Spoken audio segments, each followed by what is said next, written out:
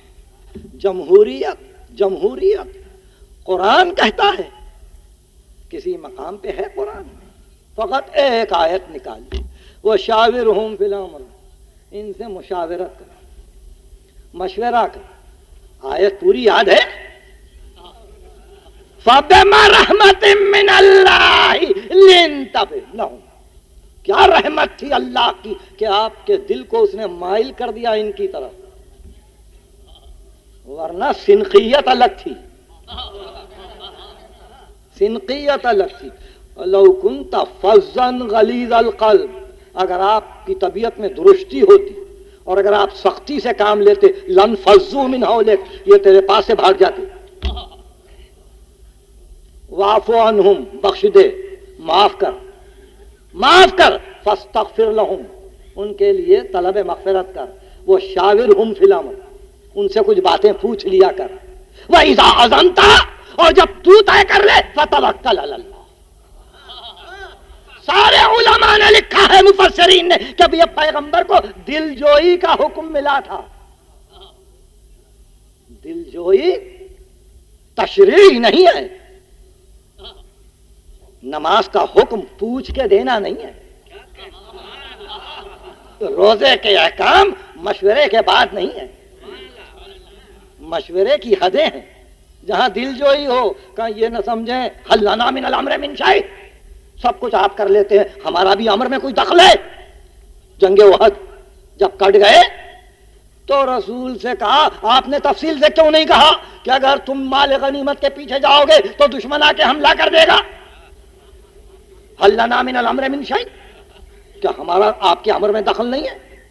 یظنون باللہ ظن الجاہلیہ، اس طرح سے جاہلیت کا گمان کر رہے تھے اللہ کے واسطے.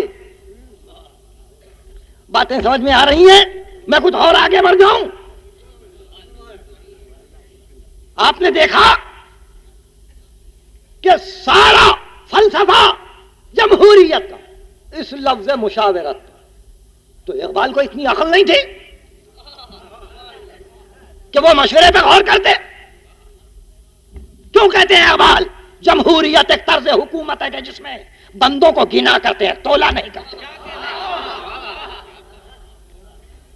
جمہوریت ایک طرز حکومت ہے کہ جس میں بندوں کو گنا کرتے ہیں، تولا نہیں کرتے. کیوں کہا اقبال نے گریز از طرز جمہوری غلام پختہ کارے شو، کہ از مغز 200 خر فکر انسان نمی آئے. 200 گدھے مل کے اگر سوچے تو ایک انسان کی طرح نہیں سوچ سکتے.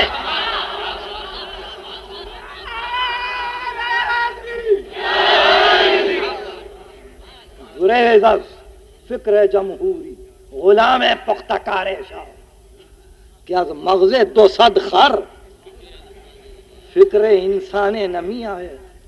کیا بات ہے؟ انہوں نے نہیں دیکھا اس نہیں. میں ایک اور بات پوچھ رہا ہوں. یہ آخری تاجدار تک، سلطان عبدالحمید کا تک کیا تصور تھا اسلام میں جمہوریت کا؟ بادشاہ کے بعد اس کا کمسن بیٹا جب بادشاہ ہوتا تو ذل اللہ اور ذل ہمایونی کہہ کر قرآن کی آیتیں پڑھ کر اس کو سنایا جاتا کہ یہ ڈیوائن اتھارٹی ہے، یہ الہی حق ہے جو آپ کو حاصل ہے. ادھر ملوکیت نے کوچ کیا، ادھر افرنگیوں کا دباؤ پڑا، اور ہم ایک مرتبہ جمہوریت کا نعرہ بلند کرتے ہوئے پائے گئے. اچھائی اتنی ہے کہ اگر آپ اس نعرے میں سب کو اچھا کرنا چاہتے ہیں کہ سب کے سب اچھے ہو جائیں تو بہت اچھا، مگر یہی ہے کہ قانون قدرت اور قانون فطرت سلیکشن کے لیے ہے. قانون ہمیشہ چاہتا ہے چنتے جاؤ چنتے جاؤ چنتے جاؤ. بیج زمین میں ڈالنے سے لے کے درخت کے بارور ہو کر ثمر پانے تک، ثمر دینے تک سلیکشن ہے، نیچرل سلیکشن. کس جز کو انتخاب کیا، کیسی غذا دی، پھر کیسے اس کو پروان چڑھایا، وہ کس شاخ میں آیا، کس شاخ سے کس برگ و بہار میں آیا، کس ثمر میں آیا. ڈیوائن سلیکشن ہے. سب کے لیے حکم نہیں ہے. قدرت کا قانون یہ ہے، گھٹنے نہیں دیکھتے، آنکھیں دیکھتی ہیں. پاؤں نہیں سوچتے، دماغ سوچتا ہے. سب کو ایک طرح سے نہیں دیکھا جاتا. اس لیے یاد رکھنے کے قابل یہ امر ہے کہ مذہبی انداز میں اس مسئلے کو نہ سوچو. گزارش، مذہبی انداز میں اس مسئلے کو نہ سوچو. سیاست مبارک، سیاست مبارک، جو چاہے کرو، لیکن قرآن کا نام لے کے جمہوریت، حدیث کا نام لے کے جمہوریت. وہاں تو یہ ہے کہ اس حاکم کو ڈھونڈو جو حکم خدا و رسول پہ چلے، جو حکم خدا و رسول پہ چلے، اور جو حکم نہ دے خدا و رسول کے حکم کے ساتھ وہ فاسق ہے، کافر ہے، بے ایمان ہے. یہ قرآن کے فیصلے ہیں. سورہ نساء کی آیت ہے، من لم یحکم بما انزل اللہ، جو اللہ نے نازل کیا اس کے ساتھ حکم نہ دے، وہاں سے فسق و فجور شروع ہوتا ہے. مگر یہ کہ ایک مرتبہ اسلام کے نظریہ حیات پہ گفتگو کرتے کرتے عوام کو گھیر لینا اس لیے مفید نہیں ہوگا. اس لیے مفید نہیں ہوگا کہ کائنات میں آج 3 ارب سے زیادہ انسان بستے ہیں. 3 بلینز ہو گئے. ان میں لاکھوں دہریے، کروڑوں خود پرست، کروڑوں بت پرست، اس میں لاکھوں دین دشمن، لاکھوں خدا بیدار، اکثریت غیر. پھر اکثریت کے ساتھ اب ہم تو ایک مرتبہ پھر دیکھ ڈالیے کہ یہ آوازیں کیا واقعی عالم اسلام کی طرف سے بلند ہیں؟ حجاز کی شہنشاہی کو کیا کریں گے؟ ایران کی شاہی کو کیا کریں گے؟ افغانستان کی شاہی کو کیا کریں گے؟ سیاسی گفتگو نہیں ہے، مگر توجہ دلا رہا ہوں کہ کہیں فکر الٹ نہ جائے. جہاں جہاں عالم اسلام میں شاہی آج بھی ہے، وہاں ہے کسی کی مجال جو جا کے ذل الہی سے یہ کہے کہ حق آپ کا نہیں ہے، ہمارا ہے کسی کی مجال؟ تو پتا چلا کہ کبھی ڈنڈا عامر کے ہاتھ میں ہوتا ہے اور کبھی ڈنڈا جمہور کے ہاتھ میں. جمہور کے ہاتھ میں اس وقت ہوتا ہے جب ایک مرتبہ ایک کھلا لائسنس دے دیا جائے کہ جس طرح سے چاہے سوچو. قرآن کا تو حوالہ موجود ہے، قرآن کا حوالہ موجود ہے. صاحب ایمان مراد ہے جمہور سے. صاحب ایمان مراد ہے. یا ایھا الذین آمنوا من یرتد منکم عن دینہ، اے صاحبان ایمان تم میں سے جو مرتد ہو جائے. یا ایھا الذین آمنوا لا تدخلوا بیوت النبی، اے صاحبان ایمان رسول کے گھر میں اس طرح سے نہ گھسو. یا ایھا الذین آمنوا، اے صاحبان ایمان لا ترفعوا اصواتکم فوق صوت النبی، جب رسول باتیں کریں تو ان کی آواز سے اپنی آوازوں کو بلند نہ کرو. کہ یہودی خطاب میں ہے، مجوسیوں سے خطاب ہے، نصرانیوں سے خطاب ہے. اے صاحبان ایمان خیانت نہ کرو، اے صاحبان ایمان لوگوں کی غیبت نہ کرو. سب صاحبان ایمان ہی سے خطاب ہے. اور آپ کو تعجب ہوگا مکی جتنی صورتیں ہیں کہیں یا ایھا الذین آمنوا نہیں ہے. یہ سب مدنی صورتوں سے متعلق. یا ایھا الذین آمنوا سارے مدنی صورتوں میں ہے. صرف احمدی کمنٹیٹر نے اعتراض کیا ہے سورہ حج پر کہ وہ سورہ مکی ہے، مگر اس پہ مباحث بہت زیادہ چھڑے ہوئے ہیں کہ اس کا تعلق مدینے سے ہے، مکے سے نہیں. بہرحال میں آپ کو کسی طویل تقریر سے پریشان نہیں کروں گا. صرف مجھے آج یہ بتلانا تھا کہ یہ جمہور کا تصور سیاست تک اچھا ہے، ووٹ تک اچھا ہے، رائے تک اچھا ہے، انتخاب تک اچھا ہے، مگر قرآنی نقطہ نگاہ سے ہمارا نظام جمہوری قرآن سے وہ نظام جمہوری کہ جس میں خطا نہیں، وہ نظام جمہوری جو معصوم ہے، وہ نظام جمہوری جس کو باقی رہنا ہے، تو اس طرح سے نظام جمہوری کو باقی نہیں رکھا جاتا۔ تربیت ایسی ہو کہ ایک ایک جوان اور ایک ایک بچہ اس کمال کو پیش نظر رکھے جہاں اس کی حیات مسلسل اور حیات فکری اس کو آواز دیتی رہے کہ ادھر آؤ۔ سب کی تربیت نہیں ہوتی، ثمر کو دیکھو، شجر کو دیکھو، پھول کو دیکھو۔ ہمیشہ یاد رکھو کہ باغ میں زینت کے لیے بیلیں بھی ہیں، بڑے بڑے درخت بھی ہیں، چھوٹے چھوٹے پودے بھی ہیں، کانٹوں کے درخت بھی ہیں، سبزہ بھی ہے، سب کے ساتھ ایک سا سلوک نہیں ہوتا۔ زینت ہے باغ کی یہ سارے مناظر، مگر سب کے ساتھ ایک سا سلوک نہیں کیا جاتا۔ بالکل اسی طرح عزیزان محترم، ایک مرتبہ قرآنی نقطہ نگاہ سے، پھر اسلامی نقطہ نگاہ سے پھر غور کیجیے۔ اس کے معنی یہ نہیں ہے کہ ہم کسی آمریت کو دعوت دے رہے ہیں۔ قرآن اور آمریت لا حول ولا قوت الا باللہ۔ قرآن صرف اتنا چاہتا ہے تابع حکم خدا و رسول رہو، ورنہ وہ تم جو کچھ کرو گے جس طرح سے بھی عمل کرو گے ٹھیک ہے، لیکن ثم الینا مرجعکم، ہماری طرف آنا ہے تم کو۔ فننبئکم بما کنتم تعملون، ہم بتلائیں گے تمہارا عمل کیا تھا، ہم بتلائیں گے تمہارا عمل کیا تھا۔ میں نے گفتگو ذرا سی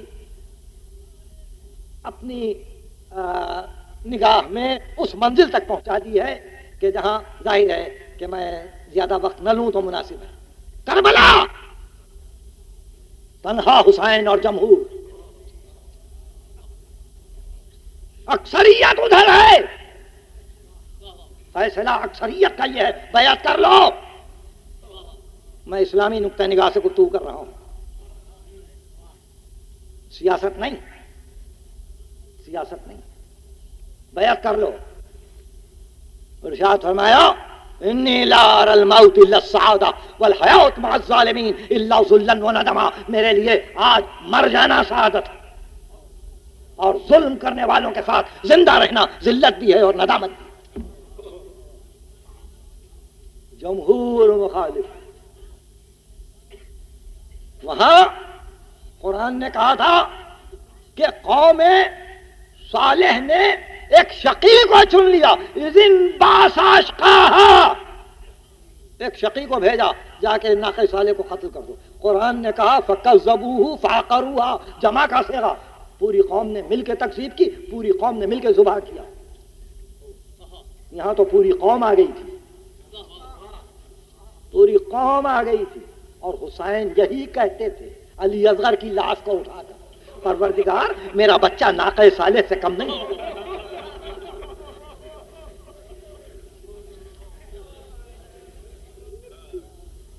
اپنا محاسبہ کرو اسلام کے نقطہ نگاہ سے کہ اسلام کیا چاہتا ہے۔ اچھی حکومت، نظام قرآن کی اطاعت، سنت قطنی مرتبت کی اطاعت، ان کی پیروی۔ یہ نہیں کہ سب جو کہہ دیں۔ میں شاید اگر سمجھا نہ سکا تو علماء کو یہ کہہ کے سمجھاؤں کہ عالم اسلام کی جمہوریت یہ طے کر چکی ہے کہ مونچھ اور داڑھی کو منڈایا جائے۔ کوئی ہے روکنے والا؟ جمہور کا فیصلہ ہے۔ عراق میں دیکھیے، ایران میں دیکھیے، اگر ان کا عمل شعار ہے اسلام کا تو چپ کیوں ہے؟ کبھی اس سلسلے میں گفتگو باپ نے بیٹے سے بھی نہ کی ہوگی۔ جمہور مسلمین نے یہ طے کیا ہے کہ نیم اور یہاں رقص ہو، مصر کو دیکھو، ترکی کو دیکھو، ایران کو دیکھو. جمہور مسلمین نے یہ طے کیا ہے کہ سود پر تجارت کے کاروبار کا انحصار رہے. جمہور مسلمین نے یہ طے کیا ہے کہ اکل و شرب میں کوئی پابندی نہ ہو. کیا ان کی رائے کو درست سمجھا جائے گا؟ کیا آپ کے فتاوا اس لیے رک جائیں گے کہ اکثریت یہ چاہتی ہے کہ یہ ریش و برود نہ رہے؟ آپ چپ ہو جائیں گے؟ عجیب باتیں ہیں. جب حقائق پہ گفتگو ہوتی ہے کہ اکثریت کا تو عمل یہ ہے، کیا اکثریت کا عمل اسلام ہے؟ خدا کے لیے فیصلہ کیجئے، کیا اکثریت کا عمل اسلام ہے؟ کیا مسلمانوں کا عمل اسلام ہے؟ نہیں. ساری کائنات میں اسلام وہ مجرد صفت ہے کہ مجسم ہو تو محمد ہو جائے.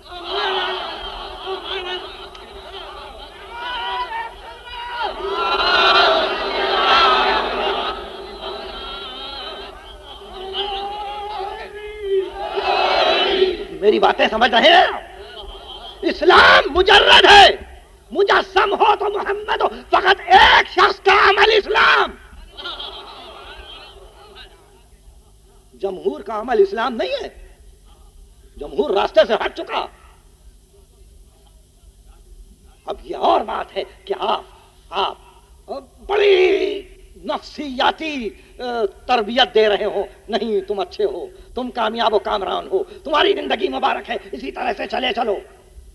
مگر علماء ہنسیں گے یہ سن کر کہ ان سے اب فتوے کا حق بھی چھین لیا جائے گا کہ جمہور نے تو یہ فیصلہ کر دیا. جمہور نے یہ تو فیصلہ کر دیا. اسی قرآن سے جمہور نے یہ ثابت کیا، پالوی نے حلال و حرام کی بحث میں، کہ قرآن مجید نے نہ کسی چیز کو حلال کیا ہے نہ کسی چیز کو حرام کیا. یہ سب انسان کی کیفیت سے چھوڑ دیا گیا ہے. قرآن کے اعتبار سے سب جائز ہے. یہ ان کا عملیہ ہے جو ہر بک اسٹال پر ریلوے اسٹیشن کے ملے گا، حلال و حرام. تو آپ مان لیں گے؟ کیا رہے حق سے دنیا یوں ہٹ جائے گی؟ جمہور مقابل پر ہے حسین. تو حسین طے کر لیں گے کہ اکثریت میرے خلاف ہے، اس لیے بیعت کر لیں. حسین رخ حیات محمد، حسین ایک تجلی آئینہ محمد، حسین ایک جلوہ ابدیت محمد. حسین زندہ ہے. دنیا کسی کو زندہ سمجھے یا نہ سمجھے، حسین جی رہے ہیں. دنیا کسی کو جیتا ہوا پائے کہ نہ پائے، حسین جیئیں گے قیامت تک جی. اور یہ ان کے زندگی کی علامت ہے. یہ کیوں؟ جہاں زندگی ہے ذکر ہے. قرآن چیختا رہا ذکر کرو، یہ ہے استدلال. قرآن چیختا رہا ذکر کرو اس لیے کہ وہ زندہ ہیں. مگر ہم نے ذکر کر کے بتلا دیا زندگی کس کو حاصل ہے. دل سے ذکر کرتے ہیں، دماغ ذکر میں مصروف ہے. کوئی طاقت ذکر سے نہیں ہٹا سکتی، کوئی طاقت ذکر سے نہیں ہٹا سکتی. یہ میری گفتگو نہیں، ابھی عرض کرتا ہوں. شام دارالسلطنت ہے، مسلمان حکومت کا دارالسلطنت ہے، اور مسلمان حکومت ادھر قسطنطنیہ تک جا چکی ہے. ادھر وسط یورپ میں قدم گاڑ چکے ہیں، ادھر سواحل افریقہ تک آ چکی ہے. ادھر سندھ اور کشمیر کے علاقے زیر نگی ہیں. اور ایسے جبکہ تمام ممالک کے سفراء دربار میں ہیں. روم کا سفیر ہے، یہودیوں کی حکومتوں کے سفراء ہیں، نصرانی حکومتوں کے سفراء ہیں. راس الجالوت یہودیوں کا عالم ہے، نصارا کا عالم ہے. اور ایسے موقع پر محمد کی نواسیاں دربار میں ہیں.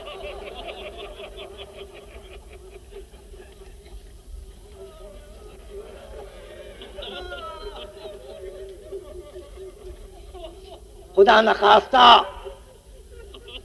کبھی یہ تصور نہ کریں کہ میں نے گفتگو میں شدت پسندی اختیار کی، نہیں نہیں، خدا گواہ بدون معذرت کہتا ہوں، اس لیے کہ معذرت کا مجھے حق نہیں ہے، معذرت وہ کرتا ہے جو کمزور ہوتا ہے۔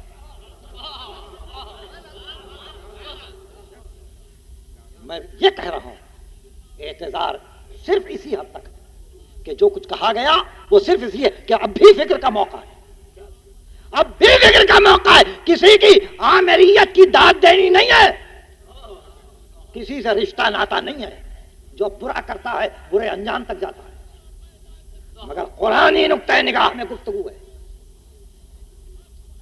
کہ اس طرح سے ایک ایسی سوسائٹی، ایک ایسے معاشرے کی تخلیق چاہیے کہ جہاں آہستہ آہستہ نیکی تربیت میں آئے، اور تربیت پانے والوں سے یہ کہا جائے کہ تم اپنی حیات عقلی کو پھیلاؤ، جیو، جینے دو۔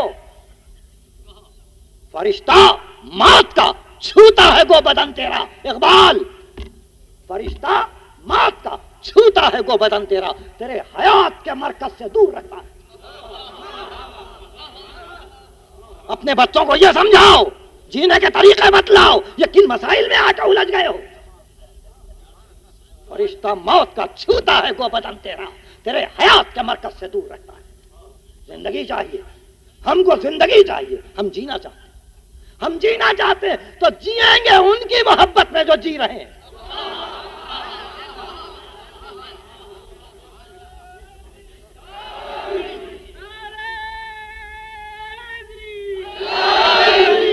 جیئیں گے ان کی محبت جو جی رہے ہیں۔ شام کے دارالخلافہ میں راستوں پر 5 لاکھ تماشائی ہیں،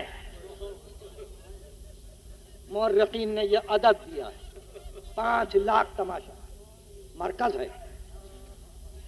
مرکز ہے اسلامی سلطنت کا، 5 لاکھ تماشائی۔ سیدانیوں کو جانے کے لیے راستہ نہیں ملتا ہے، ایک مقام پر رکے تو گھنٹوں رک گئے، اس مقام کا نام ہے باب الساعات، کئی گھنٹے رک گئے۔ تماشائی اپنے ہجوم کو کم نہیں کرتے، اور ادھر سے یہ آواز، لاؤ قیدیوں، لاؤ قیدیوں۔ عابد بیمار سے کسی نے پوچھا کہاں زحمت گزری؟ کربلا کا نام نہیں لیا، کوفے کا نام نہیں لیا، ایک آہ کی اور کہا الشام، الشام، الشام۔ اس شام میں آئے جہاں سب کلمہ گو مگر اکثریت تماشے کے لیے جمع، اور ایسے یا علی یا علی کہتے ہوئے نبی زادیاں اتری، رسیوں میں کس لیا گیا، دربار میں پہنچایا گیا۔ کل تک یہ گفتگو تھی، جائزہ شروع ہوا، من ہاذہ و من ہاذہ و من ہاذہ۔ ایک بی بی کنیزوں کے حلقے میں دور جا کے بیٹھ گئی تھی، کنیزوں کے حلقے پر نظر پڑی، یزید نے کہا من ہاذہ المتکبرہ، یہ مغرور عورت کون ہے؟ دلوں پر ہاتھ رکھو، رلانا نہیں چاہتا ہوں، اگر کوئی اجنبی ہے میرے طریقے فکر سے تو میں واقعی ان سے عرض کروں گا کہ مقصد فقط استماع ہے کہ آپ سن لیں۔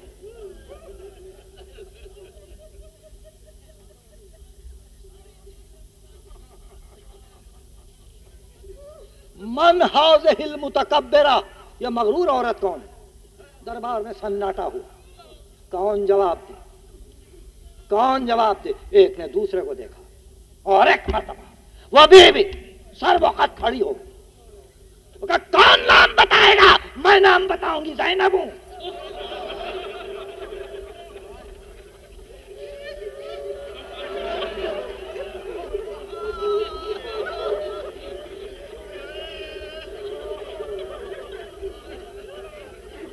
کوفے کے دربار میں جو وہ شہزادی چپ تھی، راستے میں چپ تھی، مقتل میں چپ تھی،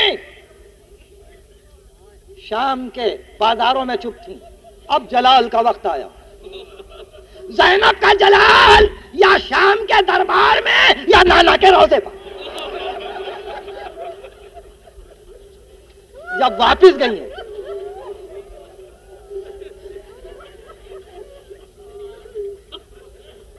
کہا مجھ سے نام پوچھ، میں زینب ہوں. جیسے ہی شہزادی نے کہا میں زینب ہوں، اس نے